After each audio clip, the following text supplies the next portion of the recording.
Em nome do Pai, do Filho e do Espírito Santo. Bom dia a todos e todas. Nós vamos gravar mais um vídeo nesse domingo.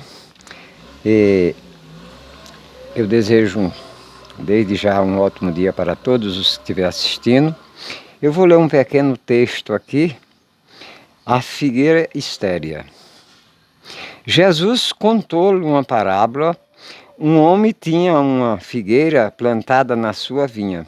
Foi até ela buscar fruto, não o encontrou. Disse então ao vinhateiro: eis que há 3 anos eu busco fruto nesta figueira, e não o encontro. Corta-lhe, porque ela deve ser ocupando a terra inutilmente. E ele respondeu: Senhor, deixa a figueira aí ainda este ano, enquanto cavo ao redor, coloco adubo, pode ser que assim ela dê fruto. Se não der, o Senhor então cortará.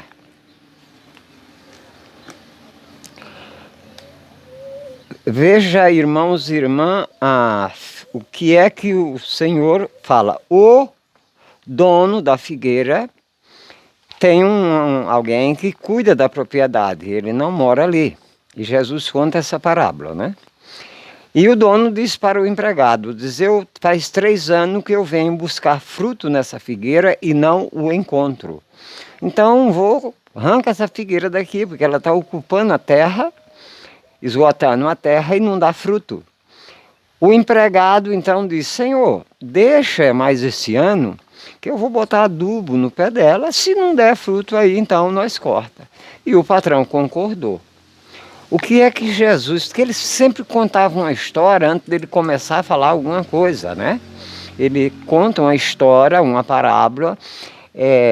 Alguém disse que Jesus era um contador de história, e ele contava sempre uma historinha antes, para depois ele começar a falar do assunto que ele queria falar. Isso para os discípulos que acompanhavam ele. Quando ele estava com muita gente, ele usava um outro linguajar, mas sempre um linguajar suave, né? Moderado. Quero dizer para vocês aqui hoje que... deixa eu terminar a figueira. Então, o que é que o Senhor faz a comparação? Isso ele está falando para nós, agora, nesse momento. Porque a palavra de Deus, ela é viva, ela anda, né? Não importa quantos anos, está 2000 e poucos anos que ele usou essa palavra, nós estamos no 3º milênio, mas a palavra do Senhor, ela se mexe. Por que que nós usamos a palavra oral como princípio, o primeiro pilar da palavra de Deus é orar, oral, verbalmente, né? Porque a Bíblia veio surgir no 4º século e o Evangelho já fazia quase 3.000 anos que era pregado a palavra de Deus, né? Mas isso serve para cada um de nós. Como é que você se vê diante de Jesus? Você está sendo uma pessoa que está dando resultado para você mesmo, não é para ele. Ou você está sendo como aquela figueira, você não está produzindo frutos. Esses frutos que o Senhor fala, ele já deixa, né, bem concreto na nossa mente, que ele nos comparou com tudo. Ele nos comparou com ovelha, ele só nunca comparou a gente com coisa feia. E ele também se compara muito com a água, o rio de água viva, água transbordante, o bom pastor. Então ele fazia a comparação. E o cristão, ele não pode ficar desatualizado, né? Um cidadão fica 30 anos sem ir na igreja. Aí depois de 30 anos ele vai. Aí quando ele chega em casa, ele fala assim: não, lá não vou mais não, aqui lá não é igreja que eu conheci. É claro que não. 30 anos, tudo mudou. E aí eles pensam que a igreja de Deus vai ficar desatualizada. O que não muda na igreja nunca são os dogmas, né? E a palavra de Deus nunca muda. Mas a igreja procura acompanhar a sociedade, não cometendo os mesmos erros da sociedade.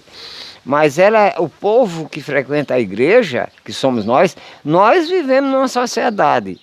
Seja pobre ou seja rico, a gente vive no meio dessa sociedade. Então, meu irmão e minha irmã, a nossa preocupação em levar a palavra de Jesus através desse canal é para você se achar. Primeiro nós vamos ter que nos achar. Eu já passei por tudo que é experiência e volta e meia eu também me perco e tenho que me achar. Então eu sou um missionário, né? Isso não é um título que eu estou me dando, não tenho uma carteirinha de missionário, mas eu sou missionário pelos anos de evangelização que eu sou. Só que assim, ligado à minha igreja, não existe missionário desligado da sua igreja. Porque se ele se ligar da igreja dele, ele vai querer inventar uma igreja. Isso nunca passou pela minha cabeça e nem vai passar, porque eu não sou doido. Eu pertenço à igreja que Jesus fundou, essa igreja está no 3º milênio e eu vou sair dela porque eu tenho coisa melhor para fazer. Não, eu fui batizado em nome do Pai, do Filho e do Espírito Santo. Mas quem ministra os sacramentos? A igreja. Eu sou catequista, quero aqui também dizer para os catequistas que eu agora não estou em sala de catequese, mas eu sou catequista. Quero falar para os catequistas uma coisa que eu sempre falei: a catequese é um ministério, um dos mais bonitos. Eu sempre falava que era um ministério, mas faz 2 anos que o Papa Francisco o concretizou. Criou o Ministério da Catequese, mas ainda não chegou para os catequistas, ainda eles estão numa pastoral. Mas nós pertencemos ao Ministério de Catequese, que é o Ministério da Palavra. O catequista é pregador, ou para criança, ou para jovem, ou para adulto. Ele está prestando um serviço que as famílias antigamente faziam. Hoje, sequer, eles ajudam os filhos a fazer as tarefas de catequese. Papai e mamãe, os primeiros catequistas do seu filho é você. Não vai ser o catequista que vai ensinar a Ave Maria e o Pai Nosso para as crianças. Quem tem que ensinar é o pai e a mãe. Quando ele vai para a catequese, o catequista vai ensinar para ele o valor dos sacramentos, que não pode receber o sacramento e ir embora da igreja, e muitos fazem isso, até adulto faz isso. Eu sou catequista de adulto, eu gosto de trabalhar com adulto. Até adulto faz isso, faz a catequese, uma preparação bem feita, e depois vai embora. Outros faz todo o sacramento e depois passa por cima. E isso, gente, é um problema sério. E Jesus, ele se preocupa com a nossa salvação. Você não se preocupa com a sua salvação, não é? Apoio, eu já falei aqui outro dia. Gente, vocês podem não acreditar, mas o maligno ainda sonha com salvação. Não vai salvar, mas ele sonha. Ele apela. Por que ele apela para tudo e para todos? Que ele é um espírito imundo, ele não tem corpo, ele não tem alma. Mas ele sonha com salvação, porque ele foi um anjo do céu. Disse que era o anjo mais bonito que tinha no céu. Lúcifer. Mas ele desobedeceu a Deus. Ou seja, ele quis ser igual a Deus. Por que eu digo sempre? Nós somos imagem e semelhança de Deus. Nunca igual, viu, gente? Imagem e semelhança. Nunca igual. Jesus, sendo o Filho primogênito de Deus, descido do céu, ele desceu, se encarnou na Virgem Santíssima e nasceu como uma criança qualquer e viveu como ser humano todo o seu tempo, até mesmo quando ele assumiu a missão dele, os 3 anos de missionário que ele fez. Um dos melhores catequistas, o melhor missionário, que não tinha sala de catequese, não tinha igreja. Ele foi no templo durante todos os 3 anos. Ele não foi no templo mais do que 3 vezes, por ocasião das festas. Foi algumas vezes nas sinagogas, mas a sala de catequese de Jesus era à beira do mar, era a montanha, era a casa de Zaqueu, era a casa de Marta, é a casa de Pedro. Ele morou na casa de Pedro mais de 3 anos. Ele não foi na casa de Pedro para morar, porque ele morava em Nazaré, com a mãe. Mas como ele achou Pedro e ele queria começar dali, Pedro tinha umas pecinhas lá para arrumar para ele. Mas como ele curou a sogra de Pedro, Pedro disse, eu não vou te cobrar. Acabando, ele foi morar com Pedro, levou Nossa Senhora para a casa de Pedro. Resumindo, todos os apóstolos moraram, aqueles que acompanhavam ele 24 horas por dia, moravam na casa de Pedro. As refeições eram feitas na casa de Pedro, dormiam na casa de Pedro, até eles ter que fugir porque Pedro morava em Cafarnaum. Quando a perseguição apertou muito, ele teve que fugir para Capadócia, que não era jurisdição de Herodes. E os sacerdotes que perseguiam ele, eles não tinham autoridade. A Pilato eles não iam pedir, mas eles foram pedir a Herodes policial para prender Jesus e os seguidores. Foi quando Jesus, naquela ocasião, ele foi morar na casa de uns leprosos. Curou todo mundo. Os leprosos não queriam receber ele, porque eles eram leprosos, eles eram expulsos. Mesmo na Capadócia, eles ficavam num canto escondido da cidade. Ele chegou lá, curou todo mundo e ficou morando ali.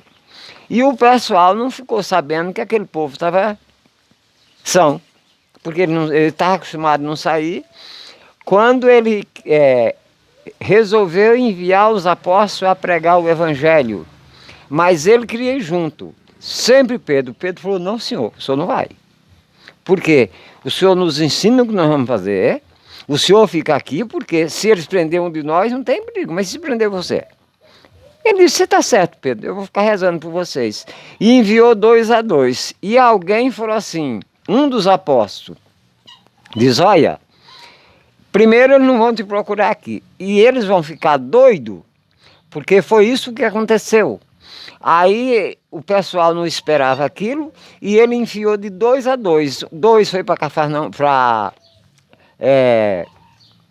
Tiberíades, 2 foi para Cafarnaum, e aí eles se esparramaram. E aí começou a notícia, mas o homem está em todo lugar, como é que nós faz? Diz, ele foi visto em tal lugar, ele foi visto no outro canto, ele foi visto na Galileia. Ele foi visto, diz, mas não é possível, esse homem não pode. Mas não eram os apóstolos que estavam fazendo o trabalho, mas o povo já acreditava de tal forma em Jesus que aceitava os apóstolos, e os apóstolos tiveram o privilégio de fazer o trabalho que ele mandou, certo? Jesus se preocupa com a sua salvação. Eu falei aqui outro dia, olha, você pode ter perdido a fé no Senhor, mas Ele acredita em você. Ele acredita em você. Pode crer. Eu não estou inventando essa palavra. Jesus, você pode não acreditar mais nele, mas Ele ainda acredita em você. Ele ainda está batendo na sua porta. Ele ainda está batendo na sua porta querendo entrar. Não sou eu, viu gente? Como eu já falei, eu só sou o jumentinho que transporta aqui a palavra de Deus. Eu não invento palavra aqui. Eu estou falando do que eu tenho dever e obrigação de levar a palavra de Deus intacta, né? Como tinha prometido, deixa eu falar aqui uma coisa para vocês. Graças a Deus, amanhã eu legalizo o meu canal. As inscrições que eu precisava, mesmo diante de muita negação, já consegui todas. Como não é eu que, essa parte técnica não é eu que faço, e a pessoa que faz para mim só vai poder amanhã, hoje eu estou gravando vídeo ainda. Mas amanhã não sei, tudo vai depender. Mas amanhã eu já vou organizar o canal. Quero agradecer aqui de antemão todos os que se inscreveram. De modo particular toda a minha família, a minha nora lá do Paraná, as minhas 2 cunhadas, uma de São Paulo, outra aqui de Mato Grosso do Sul, meus filhos, que estão esparramados, né? Uns em Campo Grande, outros no Paraná. mas todas as pessoas que se inscreveram. E o que eu vou falar para vocês é o seguinte: eu fiz uma penitência, que eu já ia fazer mesmo, mas eu fiz só para isso. Todas as sexta-feira eu vou estar rezando por vocês, todas as sexta-feira eu vou estar rezando por vocês o dia inteiro. E à noite eu estarei na igreja, entregando vocês a Jesus no Santíssimo, junto com um grupo de homens, que nós fazemos o terço do homem sexta-feira. Quero aproveitar e convidar o pessoal daqui que ainda não estão sabendo. Sexta-feira às 19 horas é o terço dos homens. E está sendo a coisa mais linda do mundo, terço dos homens com adoração ao Santíssimo. A gente se sente num pedacinho do céu. Então, se você ainda não estava sabendo, sexta-feira às 19 horas esteja lá conosco. 6 horas até às 19 está as mulheres rezando pelos filhos, e às 19 horas está os homens, e graças a Deus está crescendo no dia a dia. E vai ficar muito bonito, e nós precisamos de rezar. Mas eu quero agradecer a todas as pessoas que se inscreveram nesse canal. Eu quero agradecer de coração as pessoas que curte esse canal. Eu quero agradecer as pessoas que partilham esses vídeos. Não tenho palavra para agradecer a vocês. E pode ter certeza que ele vai ficar bem melhor. Eu não projetei uma coisa grande, mas isso não depende de mim, porque esse canal aqui não é meu. Quando eu digo para vocês que ele é nosso mesmo, porque ele é do Senhor. E o que é do Senhor é nosso. Tem pessoa que fala assim: eu faço as coisas de Deus. Desculpa que o celular caiu. Eu faço as coisas de Deus. Eu falei: eu não sei, porque eu não sei o que é de Deus e o que é meu. Tudo que nós faz são coisas nossas e coisas de Deus. Jesus nos deu essa liberdade. Somente aquelas pessoas que são mesmo jogados porque querem, mas mesmo assim o Senhor cuida deles de perto. Eu já falei para vocês aqui que o Senhor cuidou de mim desde a minha infância. Eu fui criado sem pai e fui muito judiado, mas o Senhor cuidava de mim. Na minha juventude eu saí com 17 anos de casa. Eu sou nordestino, né? De modo particular, sou de Graco Cardoso, morei 3 anos em Nossa Senhora da Glória. Também quero aproveitar aqui e agradecer uma prima minha que mora no norte de Mato Grosso, que é uma que também me ajudou nesse canal. Um irmão meu que é do Paraná, é de outra religião, mas também me deu muita força. Então hoje eu quero agradecer todo mundo, porque amanhã nós começamos a organizar, que o que faltava era as inscrições, eu já tenho. Então, eu agradeço muito ao Senhor e a todos vocês. E desejando para todos um domingo excelente, cheio de alegria, cheio de amor, cheio de paz. E dizendo: olha, a partir de agora eu vou gravar mais. Só que quando eu organizar o canal, que eu for gravar ao vivo, eu vou ter horário, né? Eu vou dizer o horário que eu vou estar gravando. Não vou fazer igual estou gravando os vídeos, né? Porque depois aqui eu vou processar o vídeo. E quando eu estiver gravando ao vivo, eu vou colocar o horário, procurar um horário que as pessoas possam estar em casa. E vou estar gravando sempre nesse horário para aquelas pessoas que querem assistir o vivo, para a gente poder interagir. Porque no vídeo não tem como interagir. Eu falo, vocês me escutam ou assistem. Aqueles que têm boa vontade, os que não têm, não estão nem aí, né? Mas Jesus valoriza muito as pessoas que não têm vontade. Porque ele diz no Apocalipse assim, alertando uma das comunidades que Paulo deixou já através de São João. Diz: olha, tem uma das comunidades que ele fala: vocês não é fria e nem é quente. E morno eu vomito da minha boca. Ou seja, Jesus acredita naquelas pessoas frio, que não estão fazendo nada, ele ainda tem esperança. O que ele não tem esperança é nos mornos. Ou seja, aquele que vai na igreja até reza, mas não cumpre com os deveres que nós temos. Direitos e dever. Todo cidadão já nasce com isso. Direitos e dever. Nós somos imagem e semelhança de Deus. Eu peço humildemente, não desfigure em você mesmo a imagem que Deus criou. Ele criou você, diz, faça-se o homem e a mulher, minha imagem e semelhança. Outra, para Deus não existe sexo, viu gente? Sexo. Ele criou homens e mulheres, porque ele precisava de gente. E hoje nós estamos aí vendo pessoas que não querem ter filho. O que é uma família? Família é o pai, a mãe e o filho. Quando os cônjuges casam, eles não são uma família. No momento que eles terminam de casar, agora eles têm um lar. A família só vai existir quando nascer o primeiro filho. Portanto, não me venha com essa ideologia de casamento desse jeito ou daquele. Não existe família assim. Porque tem umas ideologias aí, que se elas continuarem indo para frente, nós vamos ter 3 séculos para o extermínio da raça humana. Eu não vou dizer o que, mas não vou deixar de falar disso, certo? Outra coisa, pessoas que estão fazendo um movimento para liberar o aborto. Não é por causa da igreja que eu sou contra, não. A vida, a criança, no momento que ela é concebida, 3 dias depois ela já é uma criatura de Deus, ela já é um ser humano. Portanto, quando precisa, se há necessidade, todo mundo sabe que sempre existiu o aborto natural, que não é provocado, e todas as famílias que teve sabem o que sente. A minha esposa, eu não estava em casa, eu estava viajando, e quando eu cheguei ela tinha abortado uma criança. Nós já tinha, na ocasião, nós já tinha 3. Eu não sabia o que fazer. A gente fica natural. Vamos dizer o seguinte, vocês que brigam, que estão pleiteando, que querem porque querem legalizar o aborto, façam. Só não esqueça de uma coisa, que vocês é o começo da extinção da raça humana. Não estou falando no pecado. O pecado quem fala é a igreja, eu não estou falando no pecado.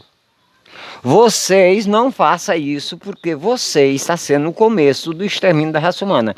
E tem outras linhas de ideologia por aí que eu não quero nem falar delas. É 3 séculos, a raça humana está extinta. Tá ok? Mas eu quero aqui deixar essas coisas para o outro lado e vamos falar do que é bom, do que nos faz bem, que é Jesus. Você precisa de Jesus, você precisa do amor do Senhor. Você está doente? Você precisa de Jesus. Você precisa de oração? Aqui meu tempo é curto, mas eu vou rezar com você. Se você está me assistindo e você está com algum problema de saúde, eu não sei o que é, então reze comigo, peça comigo. Senhor Jesus Cristo, neste momento eu peço pela grandeza do seu amor, pela sua misericórdia, pela intercessão de Nossa Senhora, a Virgem Santíssima, e pela intercessão de São José, meu patrono, um dos maiores santos da terra, junto com Maria, e peço por intercessão deles que o Senhor Jesus cure essas pessoas que estão doentes, que nesse momento estão assistindo esse vídeo. Não importa a qualidade da doença. Se não há necessidade de cura, Senhor, envia para o médico. Dá a ideia para que primeiro eles passem pelo médico, para confirmar qual é a doença que ele tem. Se não, Senhor, aquelas pessoas que estão com problema de nervosismo ou coisas, mágoa, ressentimento, eu peço aqui pela misericórdia do Senhor, pelo seu santíssimo nome, cura essas pessoas que não conseguem perdoar. Porque eu só pude sentir a vida o dia que o Senhor abriu o meu coração e sabe que eu já perdi essa graça uma vez e sofri muito para achar de novo. Hoje eu posso dizer e ensinar para as pessoas, meu irmão e minha irmã, peça ao Senhor para curar seu coração, para você perdoar as pessoas que te ofendem, porque essa doença só está matando você, a pessoa que você odeia não está sentindo nada, nada, só você que está com esse sofrimento. A raiva, Senhor, ajuda-nos a parar de nos punir.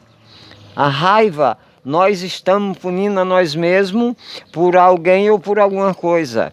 Isso só está nos corroendo. Ajuda, Senhor, a abrir a mente das pessoas pela intercessão da Virgem Santíssima e de São José, nesse domingo, dia do Senhor, para que as pessoas possam sentir a sua presença na sua vida. Que eles possam sentir que o Senhor está na casa deles. Não importa onde esteja. Não estou perguntando aqui que situação, se você é ou não é daquele jeito. Eu quero saber, você está sentindo alguma coisa, meu irmão ou minha irmã? Então, nesse momento, reze comigo e peça ao Senhor essa misericórdia, que Ele venha em seu socorro. Às vezes são doenças pequenas da alma, doença do espírito, doença que nosso espírito precisa de saúde, nossa alma precisa de saúde. E quando a gente está doente, todo o nosso ser está doente, não é só o corpo. Eu acabo de visitar um irmão que sofreu um acidente, e um homem que sempre esteve na ativa, acabo de chegar de lá e conversando com ele, daí ele está doendo ainda, Manuel. Eu falei, tá, eu fiquei 1 ano de cadeira de roda, e depois tive que, dali 4 anos, tive que fazer outra cirurgia. É sofrido, mas a gente vence. Então, se você está sofrendo por um problema que você desconhece, peça ao Senhor que Ele mande o Espírito Santo para iluminar a sua mente, para você descobrir o que é que você sente. Eu quero também pedir ao Senhor para que afaste das pessoas o pensamento, que tem muita gente que tem crendice. Tira essa crendice da cabeça dessas pessoas. Tira essa coisa de amuleto. Tem pessoas que se apegam a uma ferradura, é um amuleto. Mas eu quero também dizer para muitos que não têm a nossa fé, que nos taxa de amuleto, que nos taxa de adorar a imagem, e eles têm amuleto muito mais do que nós. Muito mais. Eu só não vou falar qual é. Eles têm muito mais amuleto do que nós, e não se deram conta até hoje. Porque nós já falamos aqui, já falei aqui e vou repetir. A palavra de Deus tem que ser completa, intacta, não pode ser pela metade. A palavra de Deus é, primeiro, esse é o primeiro pilar da Igreja de Cristo, da Igreja do Senhor. A outra eu não sei, eu não estou botando nome em outra. A Igreja do Senhor, o primeiro pilar é a palavra a viva voz, oral, que vem desde Abraão.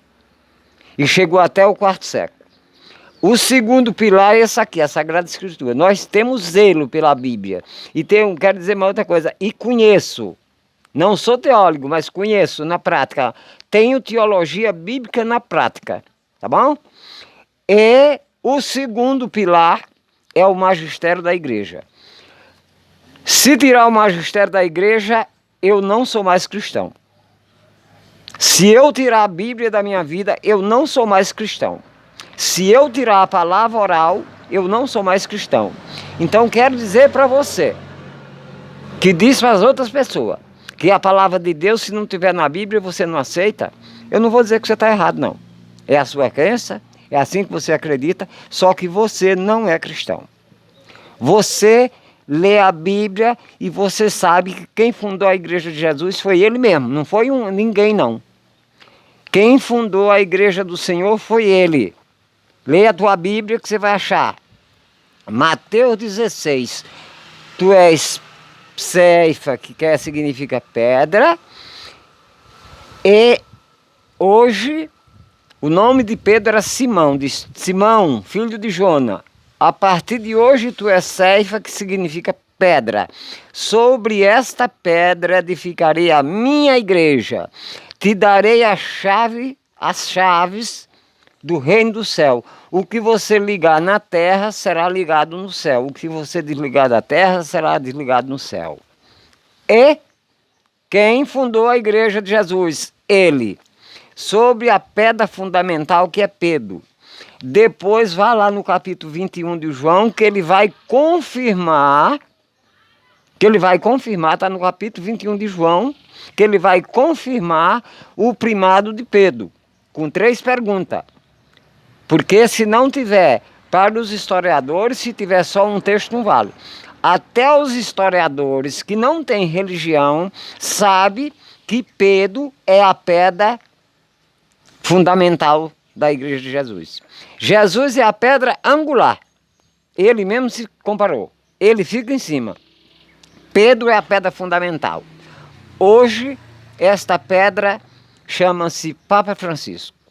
Você gosta ou você não gosta. Você querendo ou não querendo. Ele é a pedra fundamental. Então, mas a igreja de Cristo é fundada sobre essas três bases. Se a sua for, ela é. Se não for, não é. É a palavra oral em primeiro lugar. Em segundo, a Bíblia. Em terceiro, o magistério da igreja. Se você não obedece, se você nega uma dessas grandezas, que é tudo de Deus, que Jesus quis que fosse assim, você não é cristão. Sinto muito de dizer isso. Se você nega a palavra oral, você não é cristão. Se você nega a palavra que está na Bíblia, quando você lê, cuidado. Não vai distorcer e inventar para fazer a cabeça das pessoas, não. Porque tem vigia que está vigiando você, viu? Como tem gente me vigiando também. Por isso que eu não vou falar coisa com coisa aqui. Não distorça a palavra de Deus.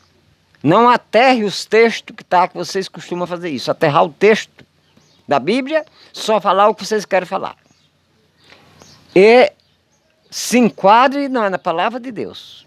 Primeiro a palavra oral, segundo lugar a Bíblia, terceiro o magistério da igreja. Você tem esses três pilares, você é cristão. Se você não tem um deles, você não é. Tá bom? Mas eu não estou falando isso para ofender ninguém, não. Só estou dizendo como que as coisas funcionam.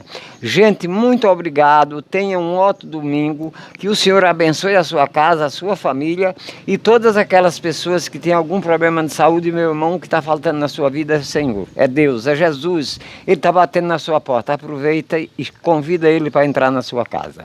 Louvado seja nosso Senhor Jesus Cristo, para sempre seja louvado. Em nome do Pai, do Filho e do Espírito Santo.